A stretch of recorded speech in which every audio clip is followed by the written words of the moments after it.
I'll never forget that Christmas Eve. The snow was falling gently, the kind of snowfall that makes everything look softer, quieter, almost like the world is wrapped in white lace. I had been looking forward to seeing my son, David, and my grandchildren all week. Holidays have a way of magnifying loneliness, and after losing my wife, Linda, 5 years ago, the silence of my house on Christmas felt heavier than usual. I put on my old wool coat, grabbed the tin of sugar cookies I'd baked earlier that morning, Linda's recipe, the one David loved as a boy, and drove across town to David's big suburban house. I remember smiling to myself as I thought about surprising the kids with cookies.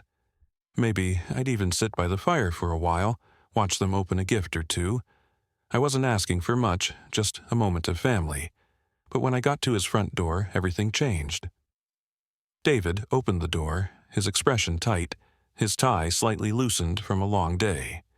Behind him, I could hear laughter from inside, plates clinking, the muffled sound of Christmas music. For a brief second, my heart lifted. My son, my family, warmth. Then he spoke. "Dad," he said, his voice clipped and impatient, "we're too busy for visitors tonight." At first, I thought he was joking. I chuckled nervously, holding out the tin of cookies like a peace offering. "Too busy? David, it's Christmas Eve. I just thought I could stop by, see the kids for a bit." But his eyes didn't soften. He stepped outside and pulled the door nearly shut behind him, as if shielding me from the life inside his home. "Look, Dad, we're swamped. Emily's running around trying to finish dinner. The kids are already overtired, and I've still got emails to handle for work. It's just not a good night." I felt something inside me sink, like a stone dropped into cold water. For a moment I tried to stand my ground, to appeal to him the way a father sometimes has to. "Son, I'm not asking for much, just 10 minutes. I made cookies, your mother's recipe. Remember how you used to sneak into the kitchen to grab them while they were still cooling?" But David shook his head. "Dad, please, not tonight. We'll make plans another day. Just go home, okay?" His words stung more than I let on. Go home. Like I was a stranger at his door. Like my presence was an inconvenience. I looked past him, just for a second, and caught a glimpse of my grandchildren darting across the living room, their little voices high-pitched with excitement. My daughter-in-law, Emily, was setting down dishes on the table, her back turned.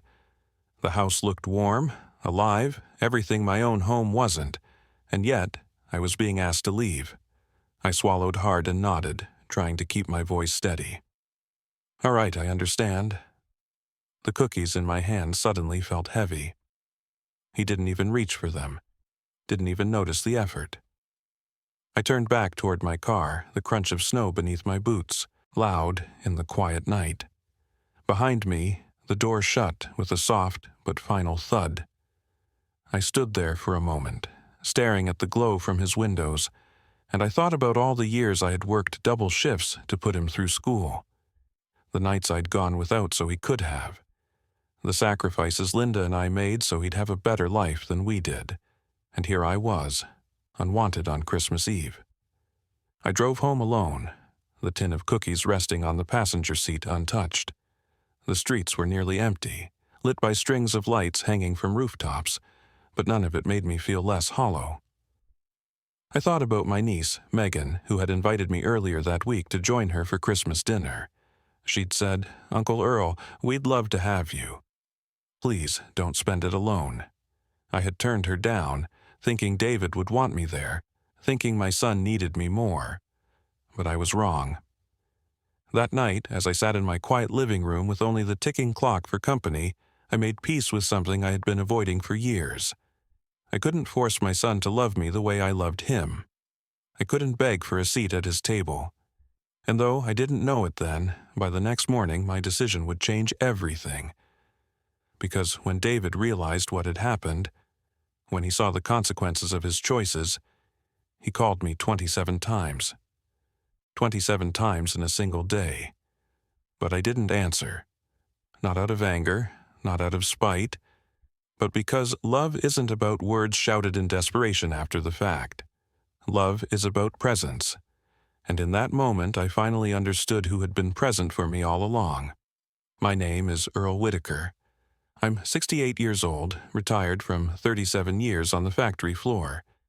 People like to say retirement is a reward, but to me, it's been a slow adjustment into silence. Some mornings I still wake up at 5 a.m., expecting the clang of machinery, the smell of oil and steel, only to realize my days are now filled with coffee, newspapers, and long stretches of quiet. I wasn't always alone.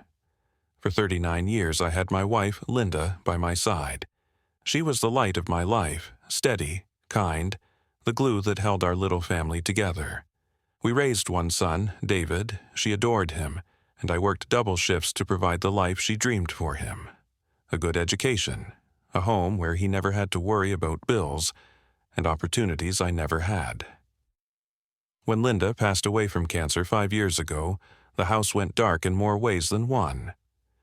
At first, I thought David and I would grow closer in our shared grief.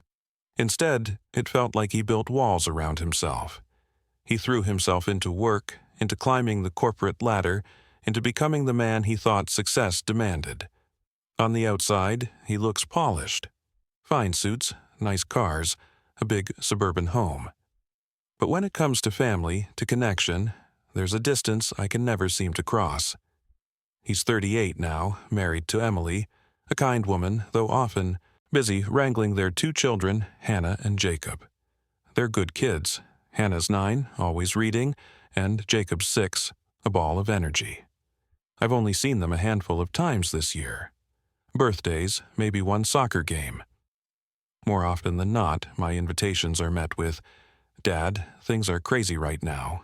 Let's plan for another time." Another time.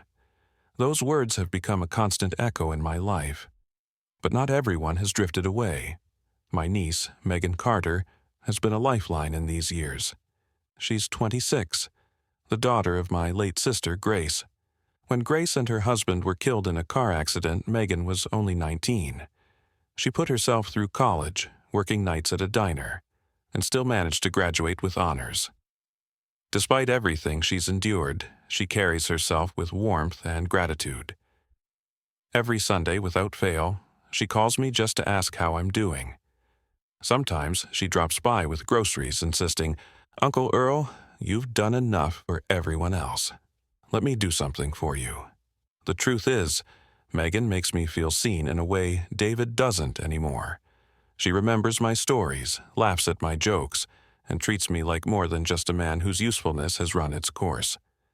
When she invited me to her apartment for Christmas dinner this year, I declined, thinking, it's time with David I need most. She didn't push, just smiled and said, "Well, my door's always open." In my heart, though, I was clinging to hope. I believed David might finally see me not as an obligation, but as family. Christmas Eve, especially, held so many memories for us. I remembered nights when Linda and I would stay up late, wrapping gifts, while David snuck down the hallway in his pajamas, pretending he needed water, but really just trying to catch a glimpse of Santa.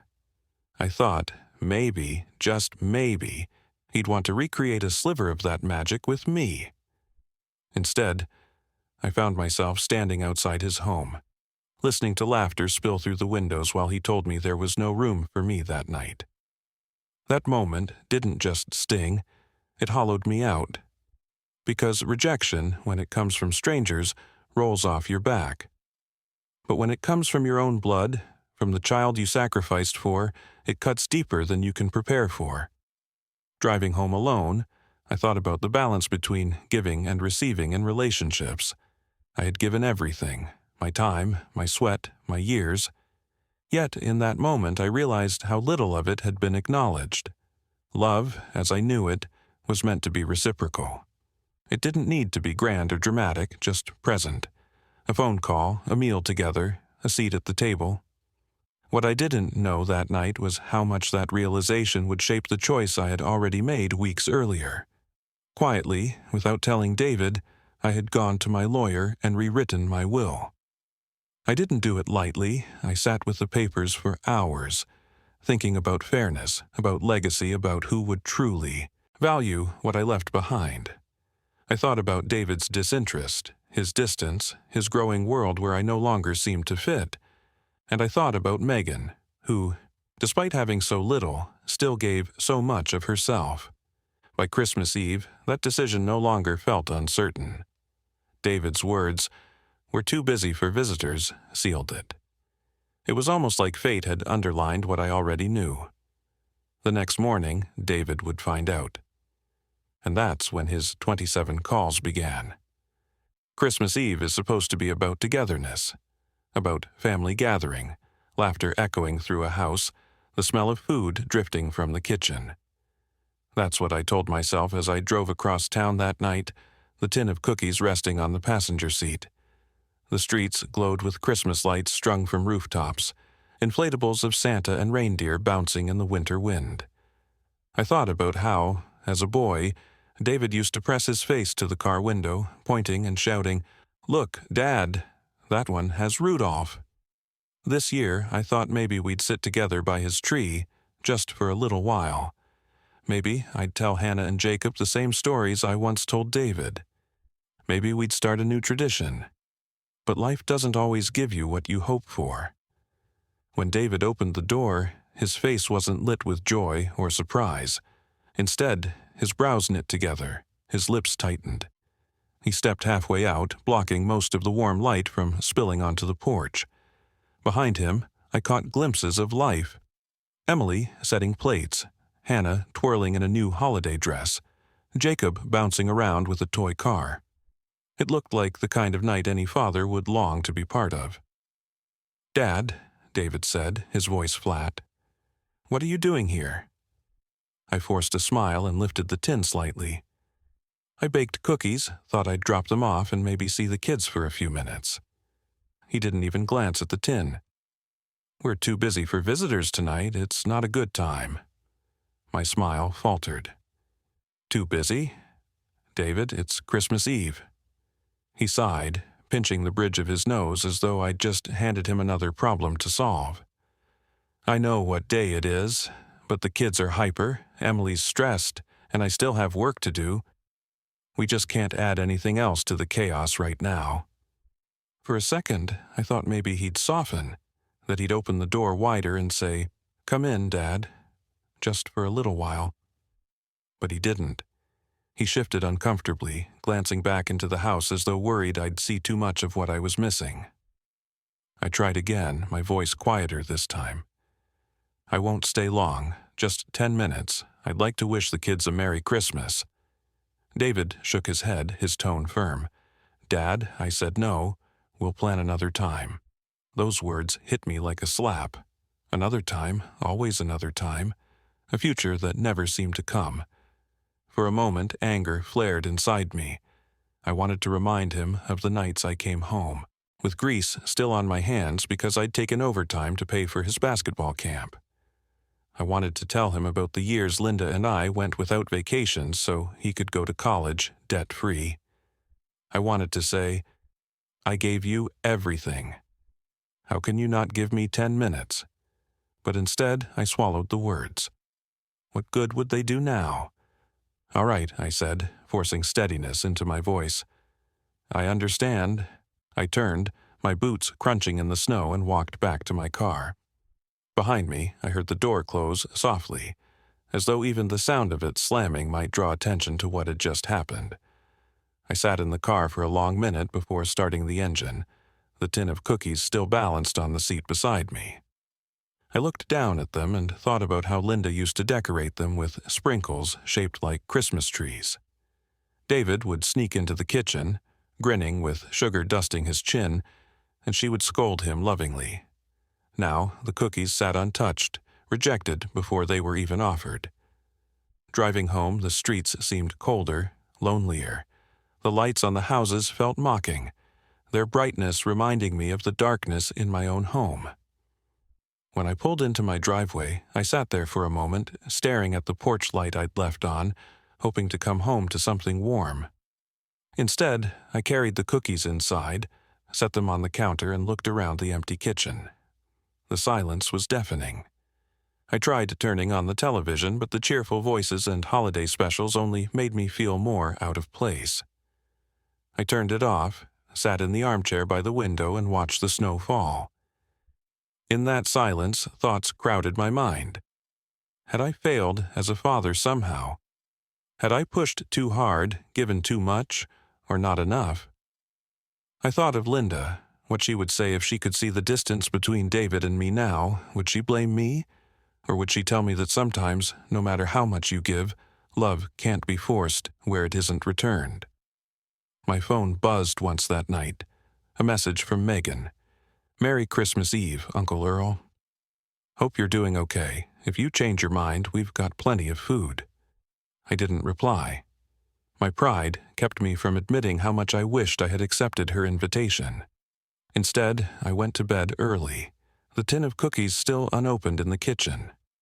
I pulled the blanket over me and tried to sleep, but the words kept echoing in my head. "We're too busy for visitors." I didn't know it yet, but those 6 words would define the next chapter of my life. I woke up on Christmas morning to silence. No ringing phones, no children's laughter, no smell of cinnamon rolls baking in the oven like when Linda was alive. Just the tick of the clock on the wall and the faint hum of the furnace. For years, I used to wake up early on Christmas to assemble toys or stuffed stockings, sneaking around so David wouldn't catch me. Linda and I would drink coffee in hushed whispers, giggling like kids ourselves as we arranged gifts under the tree. Now I sat at the edge of my bed, staring at the floor, wondering when exactly Christmas had stopped feeling like Christmas. The memory of David at the door the night before was still sharp. His words played on a loop. "We're too busy for visitors." It wasn't just rejection, it was dismissal. A closing of the door not just on the night but on me as his father. I shuffled into the kitchen where the tin of cookies still sat unopened on the counter. I lifted the lid, looked at the neat rows of sugar cookies, each sprinkled with green and red sugar, and then set it down again. My appetite was gone. Instead, I sat at the table with my coffee, staring at the folder my lawyer had given me 3 weeks earlier. I had placed it there intentionally, as if I knew the day would come when I'd have to look at it again. Inside were the papers I'd signed, the ones that redirected everything I owned, my home, my savings, my pension, to Megan Carter.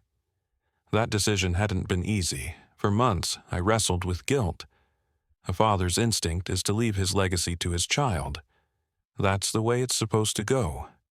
But every time I thought about it, I remembered the unanswered phone calls, the canceled visits, the hurried excuses.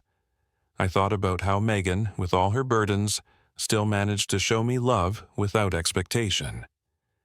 I remembered one afternoon in the fall. I'd been struggling to rake the yard, the arthritis in my hands making each grip on the rake painful. Without asking, Megan showed up with gloves on and a thermos of hot chocolate. She laughed as she worked beside me, leaves clinging to her hair. "You're not doing this alone, Uncle Earl," she said. Those words stayed with me. Not just because of what she did, but because of what they meant. She saw me. She valued me. David, on the other hand, seemed to value me only when it was convenient, or when he needed something. And even then, it felt obligatory, like he was checking off a box. So, 3 weeks before Christmas, I walked into my lawyer's office and said words I never thought I'd say. "I want to change my will." He looked at me over his glasses. "To who?" "My niece, Megan Carter." He paused. "Not your son?" I shook my head. "Not anymore." The lawyer didn't pry, he just nodded and started the paperwork. Still, the weight of the decision stayed with me. I told myself I was doing what was right, not what was expected. I wasn't trying to punish David, I was trying to reward love where it was given freely. On Christmas morning, as I sipped my coffee and looked out at the snow-covered yard, that decision felt final. The events of the night before had taken away any lingering hesitation. The phone rang around 9 o'clock. Not David, Megan. "Merry Christmas, Uncle Earl," she said warmly. "I hope you're not sitting there alone. I made a big breakfast." Why don't you come over? I've got an extra plate with your name on it." Her voice carried the kind of sincerity you can't fake. My chest tightened. For a moment I wanted to admit everything, to tell her how much her presence meant, to confess that she was now the one who would inherit everything. But I didn't. Instead, I simply said, "Merry Christmas, sweetheart. I'll be over in a bit." I hung up and sat in the stillness of the house, the lawyer's folder on the table before me. That folder represented a line I'd crossed, one I couldn't undo. Some people might think I was harsh, but to me, it wasn't about money or property. It was about love, about who truly deserved to carry my legacy forward. By the time I put on my coat to leave for Megan's, I felt a quiet certainty settle over me.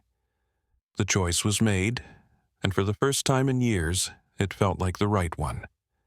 I didn't know then that David would discover the truth within hours, that he would call me again and again, 27 times in one day, desperate to reverse what couldn't be undone.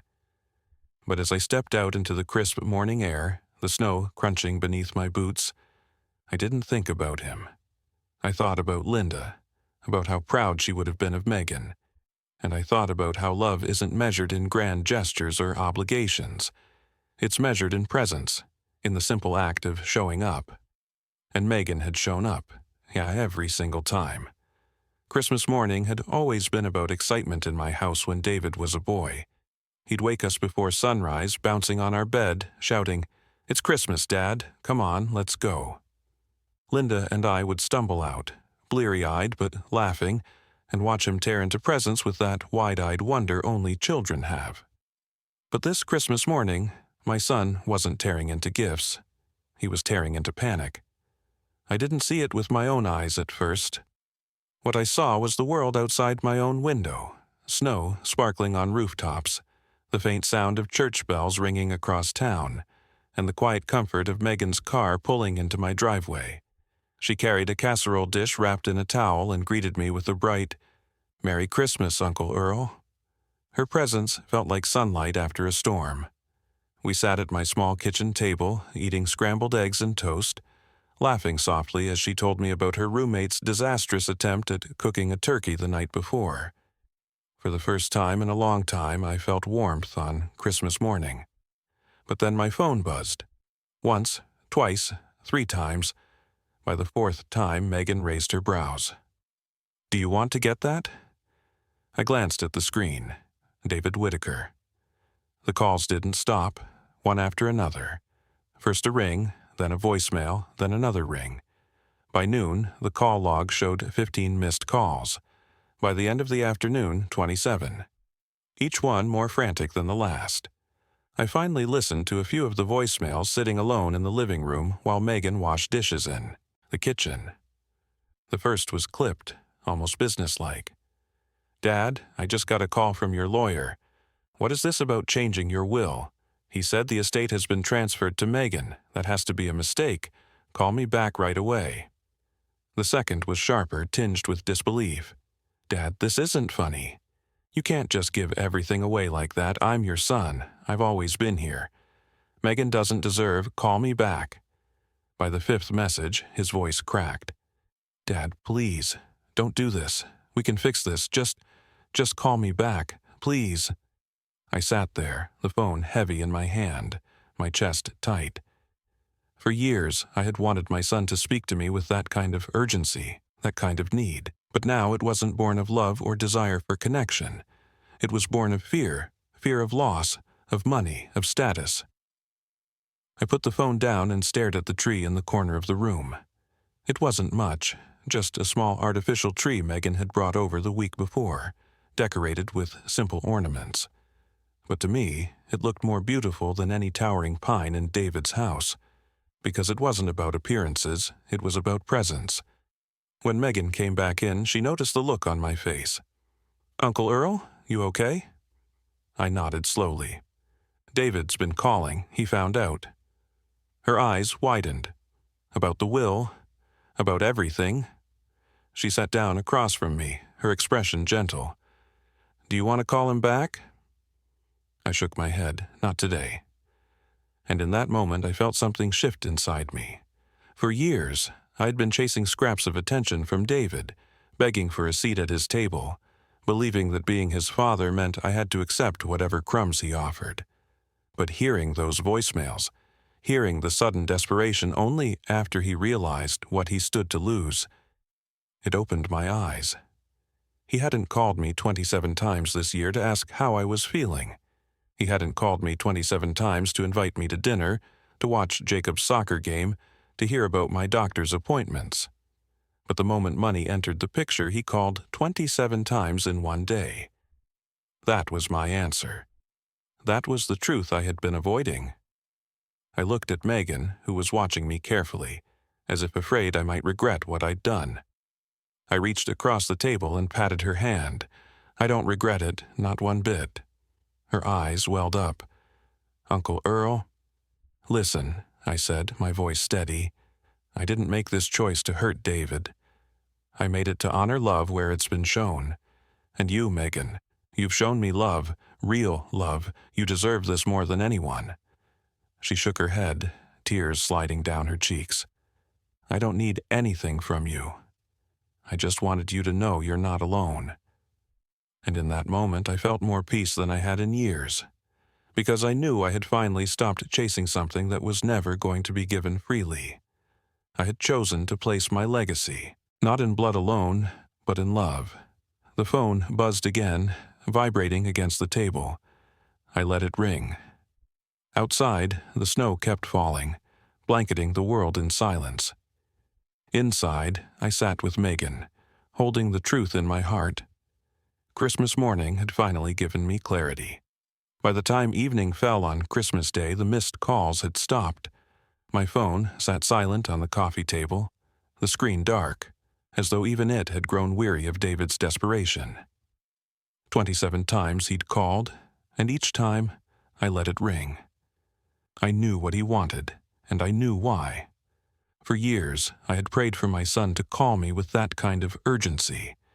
I had prayed for him to reach out just to talk, to ask about my day, to invite me over for dinner. I had hoped for connection, not convenience, but it had never come. The only time my phone lit up with his name was when he needed something: money for a down payment years ago, babysitting when he and Emily wanted a weekend away, or quick updates said in passing when I pressed too hard for his time.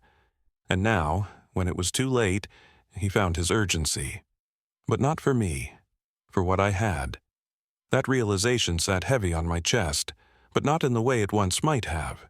A year ago, I might have caved, answered, told him it was all a mistake, reassured him he would still inherit everything. But after last night at his door, something in me shifted. I had seen clearly what I had been denying for years. I was no longer a priority to him. I wasn't part of his real life, only a shadow on the edges. But Megan? She had been there.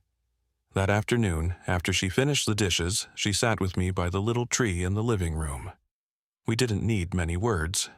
She pulled a small wrapped box from her bag and handed it to me.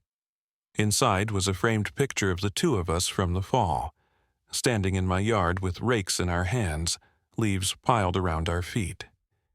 She had written on the back in neat handwriting, "Family is chosen as much as it's born." I had to swallow hard against the lump in my throat. "Uncle Earl," she said softly, "I don't care about the money or the house or any of that. I just want you to know you're not forgotten, not by me." I reached for her hand, my voice rough. "That's why you deserve it. Because you've given me something David hasn't given in years, your presence." Later, when she left to join her friends for dinner, I sat in the quiet of the house, reflecting. My decision wasn't about punishment, it was about acknowledgement. For too long, I had tied my sense of worth to David's approval.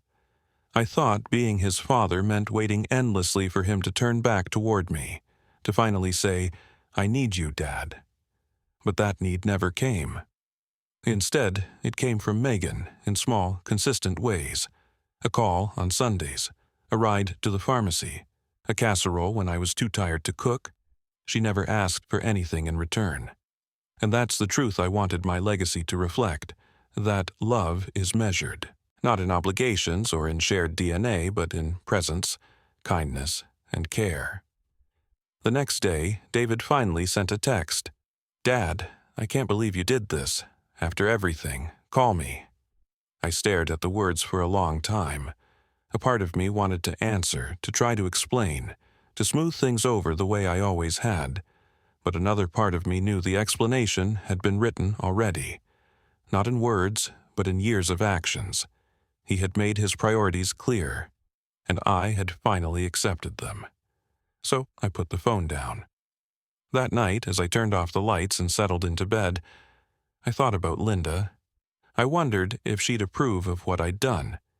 In my heart, I knew she would. She always believed love wasn't about who you're supposed to care for, but about who actually shows up for you. She would have been proud of Megan, proud of me for finally drawing a line. The lesson I carry now, the one I hope others hear in this story, is simple. Family isn't guaranteed by blood. Family is proven through action, through presence, through love freely given, not demanded. My son called me 27 times that day, but not once in all the years since his mother died did he call me just to ask how I was doing. And in the end, that told me everything I needed to know. I didn't answer those calls because love doesn't beg after it's too late. Love shows up before it's asked for. And that's why my legacy rests with Megan. When my time comes, she won't just inherit a house or a bank account. She'll inherit the story of a man who finally understood that being loved isn't about being needed. It's about being valued. And that, I believe, is the truest gift I could leave behind. And that's my story. A Christmas Eve I'll never forget and the morning that followed. A story about family, love, and the choices we sometimes have to make when words and actions no longer match. If this story resonated with you, I want you to take a moment and think about the people in your life who do show up for you. Maybe it's your children, maybe it's your siblings, maybe it's a friend who never forgets to call. Don't wait until tomorrow to tell them how much they mean to you. Because at the end of the day, love isn't about what we leave behind. It's about who we choose to spend our time with while we're here. If you found yourself connecting with this story, please do me a favor. Like this video so it reaches others who might need to hear it. Share it with someone who could use the reminder that presence matters more than presence. And most importantly, leave a comment down below. Tell me, what does family mean to you? Whose presence are you most grateful for? I read every single one. And if you'd like to hear more true, heartfelt stories like this one, make sure you subscribe to the channel and hit that notification bell. That way, you'll never miss the next story we share here together. Thank you for listening. Thank you for your time, and I'll see you in the next story. The morning after Christmas Eve felt different. Not in the way it used to when I was younger, when the smell of cinnamon rolls pulled me into the kitchen or when David tore through wrapping paper with uncontainable joy, but in the kind of way that makes you stop and take stock of everything. I woke up to stillness. No ringing phones, no children shouting with excitement. Just the faint whistle of the wind slipping through the eaves and the steady tick of the clock on the nightstand. I stared at the ceiling for a long time, thinking about the look on David's face at his door the night before. Impatient, irritated, as though I were a salesman instead of his father. The words, "we're too busy for visitors," replayed in my mind. They stung more with each pass. I shuffled into the kitchen, made a cup of black coffee, and sat at the table where the tin of cookies still sat unopened. I lifted the lid, half hoping they'd remind me of happier years. Instead, I saw what they really were, a symbol of everything David no longer wanted from me. Love, effort, care, dismissed in a single sentence. That's when my eyes landed on the folder I'd left on the counter. Inside were the papers my lawyer had prepared 3 weeks earlier. It wasn't chance that the folder was sitting there. I'd placed it in plain sight as though I knew I'd need the reminder. I opened it slowly, my hand trembling slightly.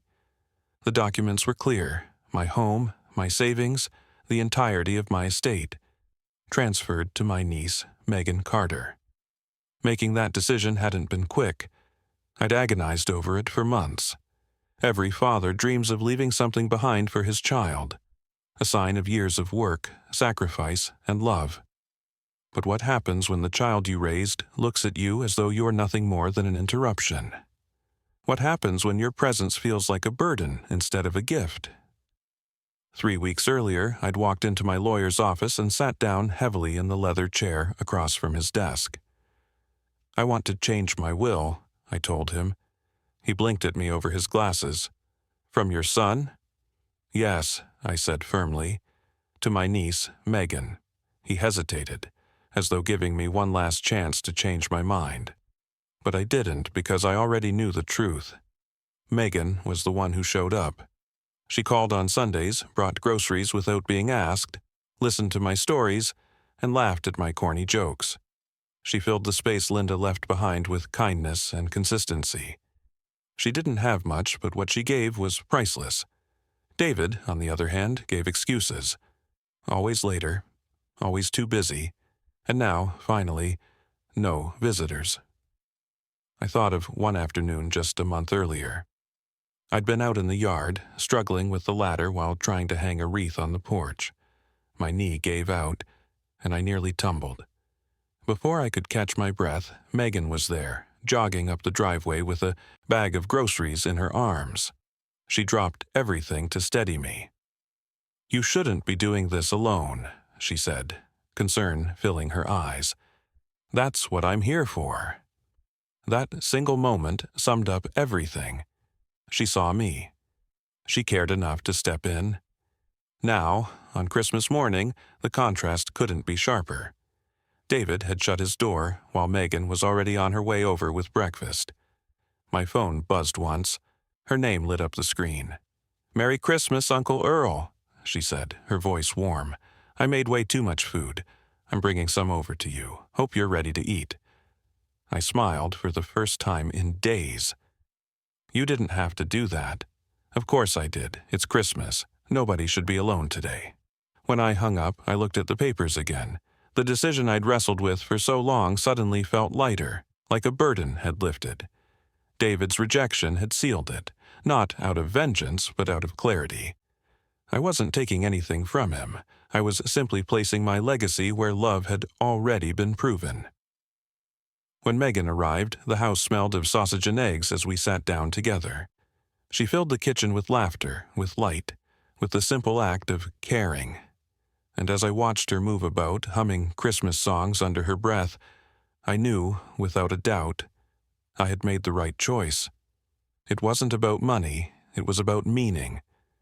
It was about recognizing who stood beside me when no one else would. And for the first time in years, I felt at peace. By the time Christmas night fell, the house was quiet again. Megan had left after dinner, promising to stop by later in the week. I stood by the window for a while, watching her taillights disappear down the snowy street, and thought about how different this day had turned out compared to how I once imagined it. When Linda was alive, I always pictured our future holidays filled with grandchildren running around, with David and his family gathered around a long table, with laughter spilling out of the house the way it used to. Instead, the reality had been me sitting alone on Christmas Eve, turned away from my own son's door. And now, on Christmas Day, my phone was heavy with 27 missed calls from David. The desperation in those calls was unmistakable, but it wasn't the kind of desperation I had longed for. It wasn't about missing me. It was about missing what I had already given away. I listened to one last voicemail before bed. His voice was hoarse, almost pleading. "Dad, please. We can talk about this. Don't shut me out like this. I'll do better. Just call me back." For a moment, my heart ached. He was my son. No matter what had passed between us, that bond was there. But the ache wasn't enough to undo years of neglect. I realized the truth. He wasn't mourning the absence of me. He was mourning the absence of what he thought he was entitled to. That realization was painful but clarifying. I sat back in my chair and thought about what legacy really meant. It wasn't about houses or bank accounts. It wasn't about who deserved more on paper. It was about something deeper, who had given love freely, consistently, without being asked, who had shown up when the world felt empty. For me, that person was Megan. I thought about the small things she had done.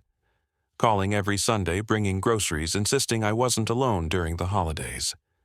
None of those acts cost her much, but together they built something priceless. Trust, love, and presence. She hadn't asked for my estate, hadn't even hinted at it. She just gave of herself because she cared. David, on the other hand, had been absent in ways that mattered most. It wasn't that he was a bad man. He worked hard, he loved his children, he built a career. But somewhere along the way, he stopped seeing me as part of his life. I became an afterthought, an obligation. And in the end, his 27 phone calls were less about love and more about panic. The lesson settled over me, slowly but firmly. Family isn't guaranteed by blood. It's proven by presence. It's proven by love that doesn't wait until there's something to lose. That night, I turned off my phone and sat in the quiet, reflecting on Linda. I wondered if she would agree with what I'd done. In my heart, I knew she would. She always said that love was measured not in words but in actions. She would have been proud of Megan, proud that our legacy, our home, our savings, the fruit of our labor, would go to someone who lived those values. When I finally went to bed, I felt lighter, not because I had given away my estate, but because I had finally stopped chasing after love that wasn't there. I had stopped waiting for a son who had already decided where I fit in his life, and I had chosen to honor the person who had actually been there. The next morning, I woke to another text from David. "Dad, I can't believe you're doing this. Call me back." I stared at it for a long time before setting the phone back down. No anger, no bitterness, just acceptance. And that, I realized, was the real ending of the story. Not revenge, not spite. Acceptance. Acceptance that love can't be forced. Acceptance that sometimes the people we expect the least from give us the most. Acceptance that legacies aren't about wealth. They're about choosing who carries your love forward when you're gone. I don't know if David and I will ever repair what's broken between us. But I do know this. When my time comes, Megan will not just inherit what I leave behind. She will inherit the story of what love looks like when it shows up every day, in small, quiet ways. And maybe, just maybe, that's the only legacy worth leaving.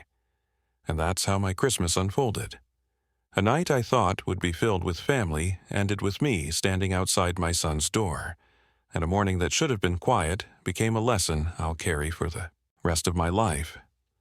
I learned that family isn't just about blood, it's about who shows up, who makes time, and who proves their love in the everyday moments.